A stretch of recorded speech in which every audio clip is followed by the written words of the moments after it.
بسم اللہ الرحمن الرحیم۔ دارمی شریف سے پاک ہے جو مشکوٰۃ شریف میں بھی ہے۔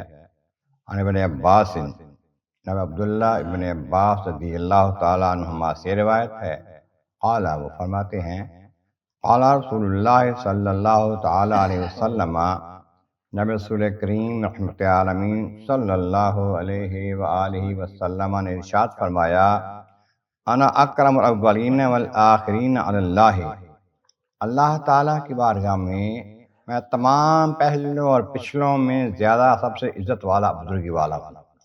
اللہ تعالیٰ کے فضل و کرم سے اس کے قرب والا، اس کے نزدیک سب سے زیادہ مخلوق میں عزت والا، کرم والا میں ہوں۔ ولا فخرا، اور مجھے اس بات پر فخر نہیں ہے کوئی، اس کا کرم ہے، اس کا مہربانی فضل ہے، میں اس پر فخر نہیں کرتا۔ تو یہ اللہ کے محبوب کی تعلیمات بھی ہے، اللہ کے محبوب کی عظمتوں کا اظہار بھی ہے۔ یہ کہتے ہیں کہ اللہ تعالیٰ کی دی ہوئی نعمتوں کا شکر کرنا اور ظاہر کرنا اس کا۔ اللہ تعالیٰ ہمیں ان چیزوں پر عمل کرنے کی اور سمجھنے کی توفیق عطا فرمائے۔